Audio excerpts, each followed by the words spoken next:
And a very good evening to all of you out there. Most welcome to Personality Profile here on Joy 99.7 FM. My guest this evening has been described by some market watchers as a significant pillar in the country's telecom revolution. He's been instrumental in the growth of some big brands in Ghana, including Guinness Ghana, MTN, Glow, Airtel. The list goes on and on and on. When you cry, be sure. One great man who actually started his career as a marketing communication specialist, working as an account director, moving on. But you know, with his background in biochemistry, I'm wondering how he actually got into marketing. This evening we're celebrating one of the proud sons that yes, we can boast, and of course a great expert from Ghana if you ask me. And one man that I believe that sometime soon will be running the brand Ghana office here in Ghana. It's something I really want to push for this man. He believes in it, and of course I love the passion with it. He goes out to execute programs, and of course whatever is thrown his way, he does it with diligence. He's very astute, he's brilliant, he's outstanding, and he's here. Of course, and as achiever, we're celebrating him this evening on Joy 99.7 FM. We welcome you, George Nenyi Andah. Thank you very much, Bola. Good evening to you and good evening to all your listeners. And thank you for your very flattering words. You deserve it, George. Oh, I think the teams that I've worked with deserve it more. I know, as a team player, you always give them the credit, but certainly there should be a team leader and a master servant as well. I mean, I know that, yes, you've been good at that as well. Yeah, you can have a good team leader, but if the team doesn't believe in your vision, if the team doesn't support you, your vision would have nothing to stand on. So I think for all the credit, I will say a lot of it goes to the teams that I've worked with, the teams that have given me the opportunities to lead them, and the companies that have given me the opportunities to work with the teams as well. Wow, and that's impressive. Certainly, if you know George Andah very well, that's the humble George Andah. Always will give praise to others and say, hey, we did it as a team. Thanks so much for accepting our invitation, George. And I'm glad that this day has come. I've been looking forward to it. I've been serving you for like a year. I know. The time is right. The time is right. I was surprised actually this morning when I got a call, and I'm like, Bola is somebody that I can't say no to. So I know. If Max had failed and now Bola is asking, what other excuse am I going to make? I got my business guys coming to me and say, how did you do it pulling George? And we tried to get him on business news, and George was on my neck as well, and George was like, wow, so is he going to come? I say yes, he's accepted the invitation, and I'm glad that we're actually going to tap into his brain, because you inspire a lot of us out there. As young achievers, as people who dream big, we believe that you inspire a lot of people out there, and you deserve to be celebrated, and the time is now. What a way to do it. Starting the year right, 2014 with George Nenyi Andah. George, once again, we're most grateful. Thank you very much. Let's walk into it. Yes, we'll get to talk about family, we'll talk about secondary school and all of that. But tell us, what has shaped George Andah to become a brand? Was it a deliberate thing? Was it well thought out? Or at a point in your life, you discovered that, well, this is what I want to be, and it just played out so well? I think it's been a mix of a number of experiences, a number of encounters with different people. My mom was an educationist, and for those people that knew my mom, a very strict one at that. And I come from a fairly large family. My dad's side, there are about 12 siblings, and my mom's side, there are 11 siblings. So we sort of all grew up together, and I trained as a biochemist. Actually, when I was young, my dream was to be a vet because I loved animals, and I ended up becoming a biochemist. And somehow I became a marketer, and maybe we'll talk about why shifting from biochemistry into marketing Certainly. sometime during the conversation. But I guess in becoming a marketeer, I had the opportunity of meeting some very great people like Gedi Lai, Madam Nokobuya, Frank Damadi, Mr. Togo Mensah, quite a number of people. I can't mention all their names, but these are people that really brought out the marketing person in me. These are people that taught me how to believe in myself, how to believe in the team, and made me a bit more of a matured person. I used to be a very, very matured person, and I guess these people that I've mentioned, including Equinifio Kohli and my wife, probably helped me to build my brand into a better brand than where I started. No regrets, no becoming a biochemist or a vet, certainly not. No, I think in life there's nothing like regrets. There are learnings. You can pick up the learnings and move on. But when you say that there are regrets, then it means that you've not moved on, you've not learned anything. It means that you failed. It means you failed, yes. And for me, I don't have any regrets in life. Fantastic. Let's talk about growing up. Where were you born? And let's talk about basic education, George. I was born at a Ridge Hospital in Ghana. We grew up in a place called Roman Ridge. So a lot of my friends come from that area in Accra. I attended Christ the King International School, then moved on to Achimota, where I did my O-levels and my A-levels.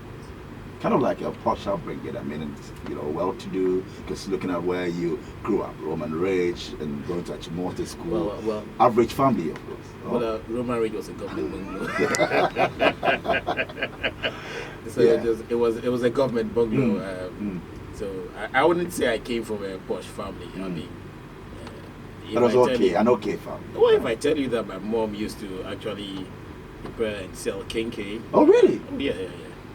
So I mean, at those times that the hunger was there.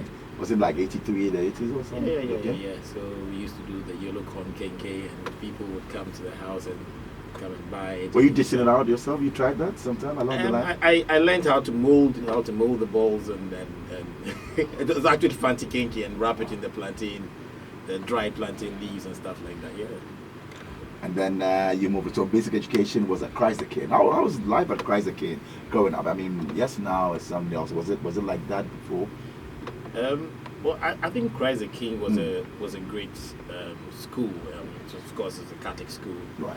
And all my siblings passed through Christ the King, so it was like you have to go through it. Okay. And my auntie was actually the assistant headmistress there, became the headmistress, Mrs. Kwedu, another very strict person there. So you couldn't have fun at Christ the King. I mean, you need to try and make sure that at least you're above average in everything that you do. Otherwise, you're going to go into Mrs. Kwedu's office, and it wasn't going to be a pleasant experience. I mean, apart from the fact that she'll give it to you in her office, when she comes home, she'll continue giving it to you. But I guess it was great. I had a lot of friends at Christ the King. Fond memories at Christ the King. What do you remember? What do you recall? I remember when I was in class 5, I was made a policeman, and the dream it was like a dream come true. Where you used to wear a special band, and you need to you go by before like the day starts. You'll be assigned a classroom to make sure that nobody's talking, nobody's misbehaving, and it was a joy to be writing names. So at the end, you take the names of those people that you're rating, those people are misbehaving to Mr. Mason at that time, and I mean they'll be dealt with, and you need to make sure that at the end of school, people are not crossing onto the streets. There's nobody that is sitting on the wall. So there was a famous thing that every policeman will be called off the wall, because I mean that's when you really have posts and you're telling people to get off the wall. Driving people to sit down and get off the wall. That was a tall order. Would you say that really shaped you? I mean, for leadership, and also, I mean, for you to manage people and organizations. Well, to some extent, obviously at that time, I didn't know that I was going through anything. I mean, I was doing it for the fun of it, or that you had to do it. But clearly, those are some of the lessons, the foundation that actually I believe helped mold me for different challenges, different opportunities in life. You remember some of your mates that got into your books? Mates at Christ the King that you see around here? I know. I have mates, Edmond Pragniyapa, Achude. I don't know whether you know Achude, Eche, and Achu Solomon, Eche may his soul rest in peace. There were Perry Mason, Yvonne Comey. There were quite a number of people, yes. All right, so from Christ the King, you moved on to Achimota School. Which year was this? I moved on to Achimota, I think that was in 80, well, I wrote my O levels in 87. Okay. So that must have been in 82. For 5 years. Yes, 82. So live at Achimota School, was there anything like Homo's Night, Nino's Night? You went through that? Of course, yes. Which house were you in, by the way? Of course, I was in Agri House. Oh, but when you say Jibeg, I mean, Gettysburg is there. Well, at our time, Jibeg. It was Agri. They were famous for something else. Oh, okay. So I was in Agri House. I wouldn't say that we were the gentlemen. The gentlemen were those that were in Cadbury House and maybe Lugard House. So I guess Agri was sort of in between. You needed to be okay, not too much on the back side and not too much on the good side. In the middle of so in the middle, yeah. As Brian would say, honey hobisa, you know. So yeah, I mean, but Agri was a great house. I mean, it was closest to the dining hall, closest to the assembly hall, closest to the classroom. So it was great, and of course the bellboy, the school bellboy, was always from Agri House. So I had the privilege of becoming the school bellboy. So I would actually ring the bell to get people to go and have breakfast, go and have lunch, go and have dinner, and it was quite a great experience. Great experience, yes. We'll be sharing some experiences, back then, and we'll do the anthem, from Baga to Accra. We're going to hear George sing for us. But tell us, Homo's Night, was there anything like that back then? What did you have to do? There was Homo's Night, but at that time, I mean, Homo's Night was for those that knew how to do the break dance and knew how to do something wild. And I mean, I didn't have any rhythm to anything that I did at that time. I was quite clumsy, so unfortunately I wasn't one of those that were selected to represent the house for Homo's Night. But we're cheering our guys on, so yeah. Wow, interesting and good to know, and I'm having a great time right there. But let's do the anthem. You still remember, right? Yes, from Gambaga to Accra, from we also to that's it. Play your flute. From Gambaga to Accra, from we also to Kita, we are brothers and our mother is the school. I think I've passed now, isn't it? I didn't know you had such a great voice. Yes. I learned from you, So live at Achimota School from Form 1 to Form 5. Yeah, and Form 1 to 5 and then 6th Form. And then 6th Form, okay. Yeah. So 1 to Upper. Yes, 1 to Upper. Achimota School. You remember your favorite teacher? I guess I had quite a number of good teachers. I remember Mr. Wusu, who was teaching me chemistry, Mrs. Matei, biochemistry, Mrs. Mensa. I mean, there are a lot. I guess, all the teachers that I had an encounter with were great teachers in Achimota School. Mr. Abuaje, our housemaster, a whole lot. Achimota School, yes, inter-colleges you guys were doing well. I remember you guys had some great athletes and all of that. And also many in quotes, when you think about Achimota School, you feel that, well, they have they're full of air, they're full of themselves, they feel that they have everything, and, they look down upon people. Was that how it was like back then, with that perception? I think people like you must have had a complex, because you always used to have a problem with us in Achimota School, probably because we had the ladies, and we had the swimming pool. Some of you had to go and swim somewhere else, or if you had the opportunity to swim at all. But I don't think anybody in Achimota School used to look down on others. Okay. There's some perception out there, yeah. But you and I would know. You go for inter-colleges and they feel that, well, Achimota, like they say, that are bees, or coming from some background, you don't want to mingle or. Well, it's not true. I think they rather used to intimidate us. I remember I think in Achimota School you can only go for intercall from 3. Oh, okay. And I went for interco, and I was with my friends, and some guys from Presec wanted to actually beat us just because we were from Achimota school. Yeah. And it was quite a humbling experience. Actually, they disciplined us. Fortunately, I had a cousin who was in Presec at that time. So when they asked me my name, I said Mark Stone, and they said, no, I said George Andah. They said, is Mark Stone your brother? I said, yes, he's my brother. They said, hey, please don't tell him anything. I said, no, I'm going to tell him, because then I realized that I should actually get him into trouble. That's right. So I saw Mark Stone around there, and I guess the tables turned. Any nickname back at Achimota School, George? You used to be called what? Fortunately, I didn't have one. Really? I used to be called George in Achimota School. My elder brother. Your mates are listening. I know that somebody will send me a text and just. No. I was called George or George. G. Or, yeah. My elder brother, who was there in the same house, was actually called Andani. So I mean, they used to call Junior Andani, but okay. It was George all through and George through. mostly, yeah. And were you involved in any sporting discipline? Were you didn't know? I tried to swim, but I didn't. You tried. Well, yes, because there were other better swimmers. So if you compared what I was doing to what the others were doing, I didn't qualify to be swimming. And I tried to play hockey as well. I did play hockey for the house. And actually, when I was much fitter, I think when I was in Form 5 or Form 4, I was actually doing the 100x4 for the house. Oh, yeah. Wow, impressive.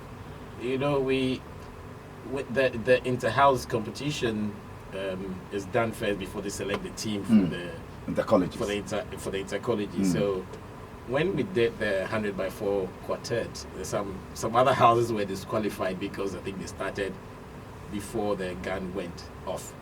So our house, Agri House, actually was in the top 3. So we all were like, oh, we're going to go for the school team. I think at that time the sportsman decided that no matter what, these people they're going to disgrace us there. So you missed out on that opportunity. I think unfairly, you know, we were in the top 3, but there was no show for us. No show. It was quite a big disappointment. Wow. But so being in the, of course, Achimota School, a co-educational institute, like we call mixed school. What was it like, your first experience with the opposite sex? I know, yes, from Christ King, you were there, but Achimota School really opened you up. Or? You know, yes. I listened when you were interviewing Kennedy Ajepo. You are not going to have me on this one, inshallah. No, but certainly, he kept on pleading, do I have to say this? Do I really have to say this? No, I mean, let's think about it. I mean, the first time that you experienced, I mean, what we call love, I mean, in quotes, thinking that, okay, maybe it might have been an infatuation, or you really had the feeling for somebody out there. It was what, at what stage? Which class? Was Form 2, Form 3? I'm not sure that I remember. But who was that special lady? I don't remember. You're being non-committal. I mean, yes, I mean, it's fine. Yes. We had an agreement that me to have the paper in my back pocket. I can put it down here and then we'll talk. No, but who was that? I mean, yes, Achimota, nice ladies, great ladies out there. No, there were a lot you fancied, yeah, like there were a lot of nice ladies. That's in right. You have some very good friends there. Right? I do have a lot of very good friends who came from mates. Achimota, from Achimota School, and